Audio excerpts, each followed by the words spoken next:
Chennai passion நகர் மின் மயானத்தில் மறைந்த நாகாலாந்து ஆளுநர் இல கணேசனின் உடல் தகனம் செய்யப்பட்டது.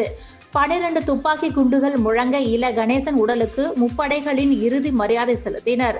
தமிழ்நாடு அரசு சார்பில் அமைச்சர்கள் மா. சுப்பிரமணியன், ரகுபதி மலர் வளையம் வைத்து மரியாதை செலுத்தினர்.